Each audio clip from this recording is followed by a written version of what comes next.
body is very important. Kasi this physical body is, it is flowed or circulated by the life in the flesh is in the blood. So, ang blood is the most important natin. Saan ba galing mga sakit? It is, pag ang blood natin hindi na healthy, yan ang problema. Yan, depektado na talaga ang tao. And that is what nag-distribute og ng nourishment in all our body organs, and our especially also talan in our whole body, that our body can really kanang works in the well function and harmonized of the whole life we have. So tayo naglakad tayo sa mundong ito, ang sa atin lang we are so look at what is for external, not for internal, because in the internal, which is the important, is the blood. Because ang blood is buhay. It is written in Leviticus 17, for the life of the flesh is in the blood, and I have given it to you upon altar to make an atonement for your souls. For it is blood that make an atonement for the soul. So, how is this blood related to the work of Mashiach, the work of Messiah? This blood, what he has said in the Brit Kadasha or in the New Testament, why is it very important, the blood? So now, we are talking about blood. So, since blood is very important sa atin, so I would like to share with you that blood is na dapat natin, number one, dapat natin pagbigyan ng pansin, supposed to be, kayong blood natin, na siya ay maging healthy siya, na kasi yan ang naghatag bigay ng buhay, as it is written in the Torah, in the book of Leviticus, for the life of the flesh is in the blood, and I have given it to you upon the altar to make an atonement for your souls. So at this time, it is an animal of slaughter for sacrifice. So now, in our time, in Yeshua, is different. Yeshua, the Messiah, is what many call Jesus. It is different now. Yung work niya is different. How this blood to be because Yeshua is our atonement, right? It is written his blood is the atonement for all the humankind, the last Adam. He is called the last Adam. What is the last Adam? Adam means mankind. So the last mankind, and he is the life-giving spirit. We're gonna read that in the 1 Corinthians 15. So it is written in 1 Corinthians 15:45, and so it is written, the first Adam was made a living soul. First Adam is in Hebrew means Adam Harishon, because Adam word is Hebrew. Ang Hebrew niyang name na yan, Adam, it means mankind. So the first Adam was made a living soul, and the last Adam was made in a quickening spirit. So diba this is a spiritual. It cannot be applied in the because it is by faith. You will have to have action how to do with this to apply in our life. Because the quickening spirit, let's read what Shaul or Paul said. So okay, back again. It is sown a natural body, it is raised a spiritual body. There is a natural body and there is a spiritual body. There is natural body, this is the physical body, and there is a spiritual body. And this spiritual body, this is the body of Messiah, the spiritual body in Messiah. So now, because in our entity, we are dual entity, which is made of since the fall fell of Adam, from evil inclination to the good inclination. This is the duality of the tree of the knowledge of good and evil. So this is why we have the part of the image of Elohim, the image of God, and the image of our bad side. So this is a battle in us. And surely you cannot deny that it is inside. It is written somewhere that they are contrary to one another. They always fight, because why? The natural body is taking what is from this earthly. This is the natural body, the animal nature na to, our animal nature, and nag-fight with, which is fighting with our spiritual body. We have spiritual body. So this spiritual body is what is supposed to be in nourishment, because the moment this spiritual body is not nourished in the word of God, then we live like running, as Shaul said, we have no hope.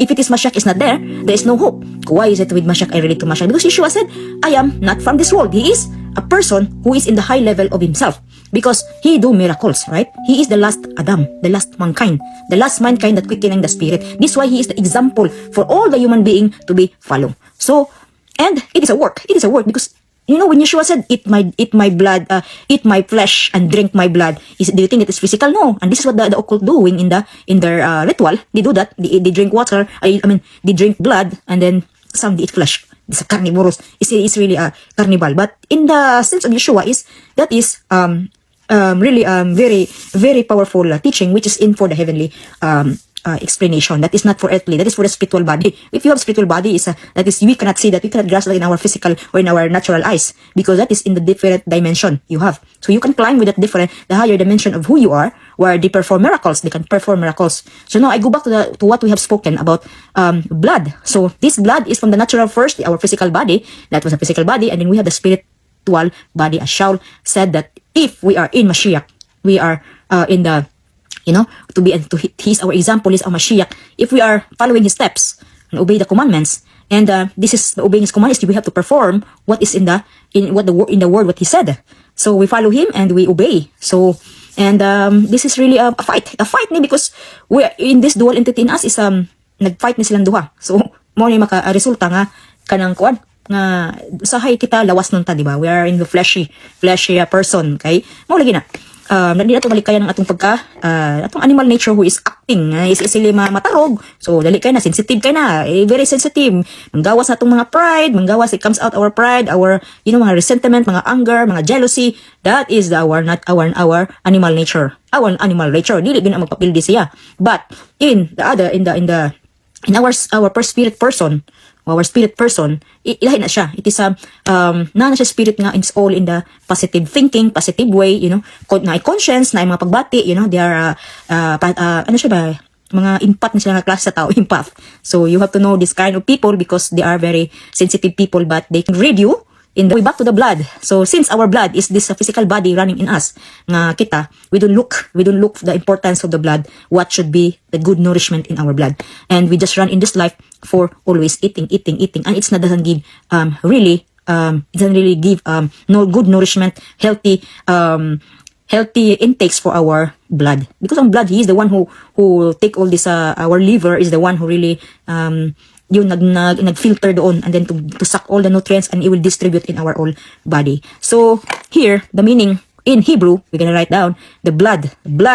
So, in Hebrew, that is dam, dalet, mem. So, it is a Hebrew word, dam, dalet, mem. So, in dalet, mem is, there is a gematria or numerical value of 44. So, in the value of 44, we have 4 types of blood. The blood type of A, blood type of B, and blood type AB and O. Diba? Apat sila. So, this is, that is in different, you see the corresponding of the blood. So, they are 44. So, 44. So, this very important why to have, from this blood, from physical to spiritual. So, what is the spiritual there? It is in the work of Mashiach.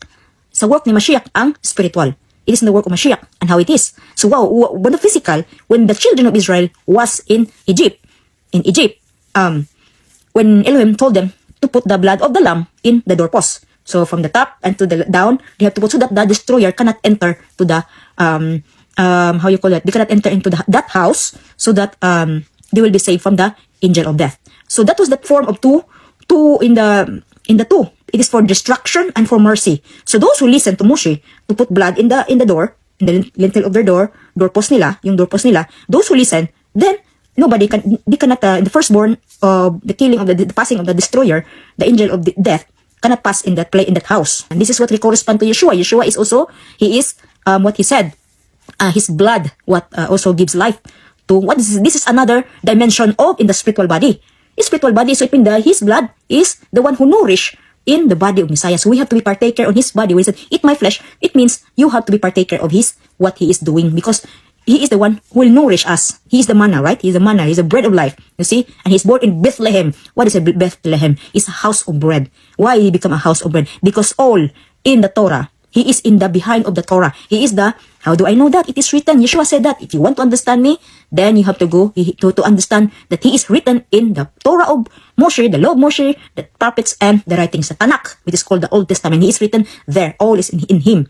So, this is why we have to take, this is what our by way of eating natin, is also the elevation of our soul. Why man? It needs to be fed. How do you, to feed that is nothing happen? No, because it will happen, because you are proclaiming something in the mouth, and it is written. What Proverbs 18:21, it is written, death and life are in the power of the tongue, and they that love it shall eat the fruit of it. So this is why we have to speak positive ta for life, because we have given already Yeshua HaMashiach, or the one was sent in this world to save all the humanity. We have to be partaker of him, because it is very important. So this is why in every time circumstances in life natin, mga problema, mga challenging of our life, we have to speak life, and that is always thinking positive. Because if we're thinking negatively, negative emotion, negative energy, negative thoughts, then it can really eat you. It can eat you. Kakainin ka talaga sa mga pinagsasabi mo, diba? Kakainin ka talaga. So you speak lies, yung sa ibang Tagalog sa lies, when you speak lies, then you are speaking of what? So it will return against you. You will also be what is eaten, you shall eat also the fruit of what? Lying. So it will come. You're inviting. In other words, you're inviting negativity in you if you speak negativity or death. We call it death. What is the death? This world in the world of Isaiah, this is in the world, or yung earth natin is it was the lower world. Before this, the lower world with Adam is installed. So in this lower world, it is a death because the physicality is living in what we are now. Itong body natin is decaying na siya. But what is offered by Yeshua Mashiach is life. He's a quickening spirit. So how do we get into this quickening spirit? So we have to be partaker of to eat his flesh and to drink his blood. Blood, it represents also a wine, which is the covenant. The covenant. We have to back to the covenant of the Torah because that is the commandment of Elohim. Torah, it means instruction. Instruction of life.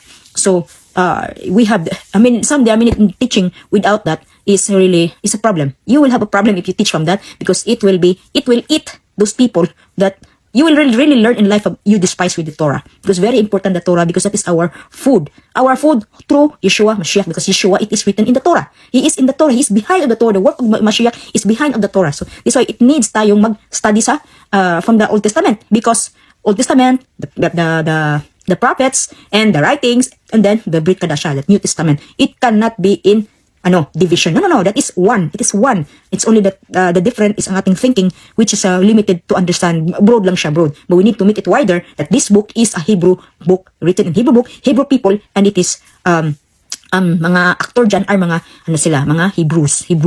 And it is a teaching with them. So this way our mindset must change also into their thinking because as a Hebrew mindset, it's not like what we have received when we were in our past religion. It's a religion that we are in bondage of all this mga statue. It is forbidden in the Torah. But no, you have only one God in yourself, the one who create. It is written Shema Israel, Yod He Vav He, Yod He Vav He Ehad. Shema Israel, Adonai Eloheinu, Adonai Ehad. So that is only one. So it depends na sa inyo. You have life and this blood, what we run in our life, it must be correspondent to the life in Yeshua Mashiach. What is life in Yeshua Mashiach? It is in his body. His body, the blood that it's like in the spiritual understanding, the blood of Yeshua when he was in death. That blood, it gives life to, because atonement man, di ba? Atone, it means to atone. Ano ba yung i-atone yung sin natin? So what is the sin? It's a sin of death. That what has been atoned. So we are been saved from this death, from this eternal death. It's in one of our spirit person, hindi na, may hope na. So it means pag you are partaker of his body, you're eating the flesh of the Messiah, then you have a hope in the coming of the kingdom, which is in the coming millennium. And we are not far from this coming millennium because we are going to end the 6,000 years. And we're going to end 6,000 years. We are very close. This is why Jerusalem in Israel is in the very hot seat. It's a boiling pot of the world. What's going on with Trump and all the Arabs and Netanyahu and also here in the Europe, it's all in a chaos because there are many who really wants to have this place for the physicality, but the hope of redemption, the coming redemption, it is for Yeshua Mashiach will reign in this place for the whole earth. So the life will continue when he come back, but we are not so far because this will be in the battle, a big World War III and the reign of Yeshua Mashiach. So now, the importance of the blood in what role around in our, so hindi naman ako doktor, but we are learning what is good for blood. So this is why, but there is hope in Messiah Yeshua. There is hope when the children of Israel put blood in the doorpost. What does Yeshua said? I am the door. I am the door. Sabi niya yan. Yan ba yun? It is in John 10:9. I am the door. By me, if any man enter in, he shall be saved, and shall go in and out and find pasture. So it is written, then Yeshua said unto them, who is them? In Yohanan. So okay, it is we start in John 10:7. Then Yeshua said unto them, said, verily, verily, I say unto you, I am the door of the sheep. All that ever came before me are thieves and robbers, but the sheep did not hear them. I am the door. By me, if any man enter in, he shall be saved, and shall go in and out and find pleasure. But the thief come not but to steal and to kill and to destroy. I am come that they might have life, and that they might have it more abundantly. I am a good shepherd. A good shepherd give his life for the sheep. And this is what he did. He gave his life. He was not been killed. He gave his own life. It is written, he is the one who presented himself to die for the whole world. For Elohim, for God so loved the world that he gave his only begotten Son. Whoever believes in him shall have eternal life. So, his name is Yeshua. He's a Hebrew man. He's a Jew. He's a Jew, and he's from the tribe of Judah. So his name is Yeshua. It is Yeshua. You can read in the Bible, Hebrew Bible, his name is Yeshua. So we have to learn that because in the name of Yeshua is salvation, meaning salvation. Salvation belongs to our El. But through him, we have salvation. Diba?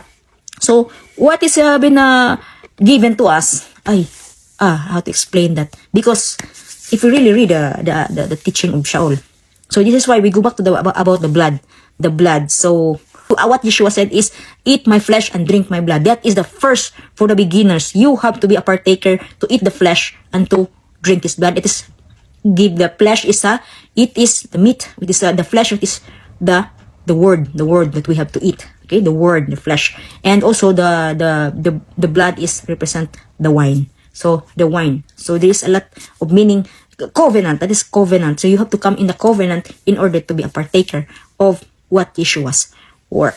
So it's very long teaching, but maybe I will dive in another topic concerning with the blood, because the blood is very, very important, how it forms to the body of Messiah. It's a lot. When we come to Mashiach, he is the one, the blood that was been the blood of him that because when Yeshua said, I am the door, so we have to go in the door. So if we enter in the door, the pasture of Yeshua, he said, you can come in, you can come out. But those thieves, they want to steal and to kill and destroy. And who is it to kill and steal and destroy? I will show you. So who is the one who? It's only the enemy. The enemy we call the enemy who kill and steal and destroy. That is the enemy. That is the evil inclination, which is called our ego, Satan. What's called in Hebrew is the adversary. The word has Satan is not really bad because in Hebrew that is adversary. Adversary. Sabi sa kaaway mo yan. Tagalog, kaaway mo. We have to have battle in us because we have the fight with our physical, our natural body. There is a non-human nature, animal soul natin, at saka, which is our spirit person. So, nagpa-fight silang dalawa. Yan ko lang yan naintindihan bakit we are in duality sa ating thinking, because they are battling inside. We have to think what is good and it is written. We have to think life, which is in Yeshua Mashiach. Pag may mga takot sa buhay mo, try to rebuke that in yourself. Try to rebuke. It happens to me yung darating yung mag-worry ka, nag-worry ka, you're so sad dahil something is in your mind is, anong gagawin mo? In your thoughts, in your thoughts dyan, anong gagawin mo? Wala ka ng pera, ano ka nang kakainin, anong mangyari sa'yo, ganun.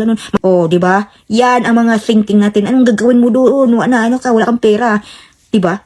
Anong kakainin mo? Mabubuhay ka pa, ganun. All this negativity comes. What is in the scripture? What is Shaul? What is Paul said about that? It is, look, here it is. 2 Corinthians 10:5. Or we start to the 3. Or we start in the beginning. We start in verse 3. For though we walk in the flesh, we do not war after the flesh. Imagine. For the weapons of our warfare are not carnal. You see, it's not carnal, but mighty through Elohim to be pulling down of strongholds. Kanang atong flesh, mo na mo pabira natong paubos, mga negativity, mga worriness, mga kahadlok, fear, anxiety, depression. That it what will kill you. Which we are put ourselves down. This is why you have to learn to bring up yourself in the positive thinking. There is life. Pag may buhay ka, they have to speak life. This is what it is. Life in the death and life is in the power of the tank. So what is in the tank? Tank, yung pinapalabas mo. Hindi ka like that, nag-complain ka sa buhay mo. Huwag kang ganon. Change your thinking. This is what Paul said. For the weapons of our warfare are not carnal. So don't look at all this. This is in the material world. What we are worrying, anxiety, we are scared. Diba? What does it said? Verse 5. Casting down imaginations and every high thing that exalts itself against the knowledge of Yod-Heh-Vav-Heh, and bringing into captivity every thought in the obedience of Messiah. Diba? Very clear what obedience of Messiah. Yeshua HaMashiach. Because he's our example. And having a readiness to revenge all disobedience with your obedience is fulfilled. Do you look on things after outward appearance? If any man trusts to himself that he is in Messiah, let him of himself think this again. Balik ka doon na sa itong nahunang kinsata. Kung gusto ka na, magtanaw ka sa mga what is in the natural eyes, then we have to think, if any man trusts, nagsaligtas anong kaugalingon, because if we trust ourselves, too much confident, then you put it down because we want, that is our nature, is to control. But no, it's by faith. It's by imuna. And to Yeshua Mashiach, the Son of Elohim. Let him of himself think again that he is in Messiah. If we are in Messiah, we have hope. It's always have hope. Ano pang estado sa buhay mo? Walang condemnation pag we come to him, to closer and to reach him, to beg and to ask for life, to speak life. You see?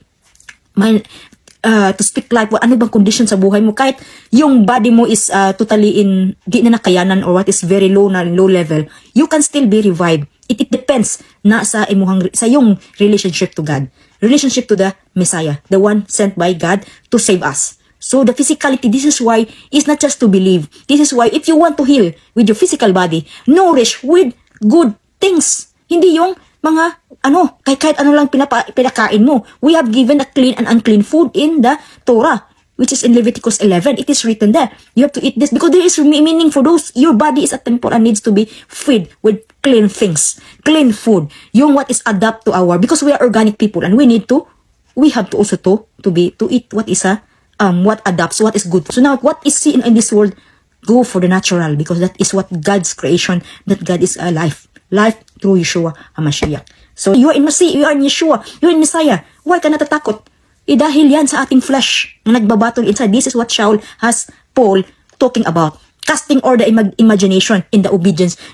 Again, we're gonna read again. Casting all the imagination, casting down imagination and bring high thing that exalt itself against the knowledge of Yodhivave and bring into captivity. Imo nang i-captive na nimo every thought to the obedience of Messiah. Into the obedience, there is hope in Messiah. So, if we ask in the right way, if we beg unto Elohim in the right way, then di lang tayo matigas, wag lang tayo maging matigas kasi yan is, enemy yan siya Kaya lang we have to trust. That is very important, to trust him of the process in life. So, not to neglect what comes in your ways, what is good. Just think that you are organic person. So, don't let this people fool you with all this mga what is from the outside, outside yung nakita mo, yung that is na walang bilyan walang bilyan. We're in this matrix world that really only it doesn't go for the lifetime. What is lifetime? Only in Yeshua Messiah what is given for the lifetime. Because here, the first Adam, if you are not investing your life to God, to His Word, to eat His Word, what if kumakain ang flesh? Yung spirit mo pakainin mo. Sabi ni Shalom, the spirit body, yan pakainin mo in the Word of God. You read all from the Genesis down to the end. Do not go just in the there is in the beginning also, from the Genesis down to the, basahin mo yan. Doon kukuha ka. Hindi yung sa last part ka lang paano mo maintindihan yan? Yung last part, pag hindi mo alam ang yung first of the story. O, diba? Magsimula ka para maintindihan. O, diba? Yan, kakain tayo. Yan. So, kailangan lang ng, this is why our spirit body needs to nourish also with the Word of God. And, because kumakain tayo din, galing natin kumain, di ba? But it must be, if there is unclean in the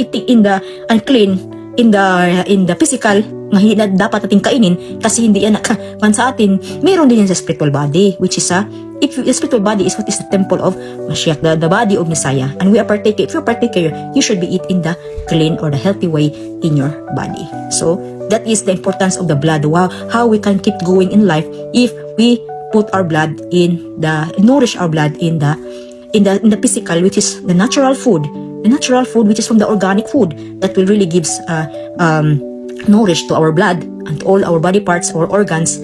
And for the spirit body also is to nourish with there is also specific what they can be in the healthy way, because the Torah is the tree of life. The Torah is the tree of life. The leaves itself, I will explain another way concerning this. The Torah is very important because that is the heart of God, the heart of Elohim. That if you understand that in the Hebrew, that is important, that is the heart of God. This is why we are. If this is the heart that nourish us, that heart that nagbigay ng abundance for our soul, then it gives more life in our heart, beating in our life normally, and then we will be makita mo yan sa mukha ng tao pag happy ba siya or not. So this is why yung mga negativity, so it is written in Proverbs concerning with if you have a merry heart, gonna read again in the heart. You say we back to about the heart because we're talking about heart, diba? So the heart is a Torah, you see. But if your heart is in cheerful or in the merry, Proverbs 17:22, a merry heart does good like a medicine, but a broken spirit dry the bones. What is in the bones? This is in the bones, which is our blood inside of our bone marrow, marrow bone, which ang blood nagdigyan dyan, nagproduce ang blood natin. But if it is you are in sadness, it is written, it will be a dry bones. Pag dry bones, mga bad cells, what you are creating bad cells. This is why the sickness come, because you let creating bad cells in your body, which is not healthy for the whole being, and it can really destroy the person. It can really destroy when you are really in negativity. So this is why in Proverbs it's written, merry heart. So we have to be happy, whatever what is the consequence, what comes. Relax, because that is the way in the law of attraction. If you are in the relax, letting go, it will absorb what is it will absorb abundance. You will be attracted with abundance. Blessing comes, physicality and spirituality, and it comes alone. But if you are in the fear, scare, that is you attracting negativity. So this is not, because the more you become scary if you are in the negative thoughts and negative emotions. So we have to study. We have to teach ourselves. We have to teach. And it's easy. It's not easy. I tell you, it's not easy when we are teaching with our thinking, especially here. This is especially our thinking, because that is the enemy is battling. This way we have two brain, the brain, this is nagbabattle yan sila sa mga pag-iisip natin. It's because of our nature, animal nature, at saka yung spirit person natin. Maya nagpa-fight sila inside. So by the spirit, from natural to the spiritual teaching. So that's all I can share ninyo, the good things of the word of Yeshua Mashiach and the Torah, that never separate, because that is in the harmony. How do we make in unity or harmonize from what is from the universe, from the physical to the spiritual? So okay, shalom.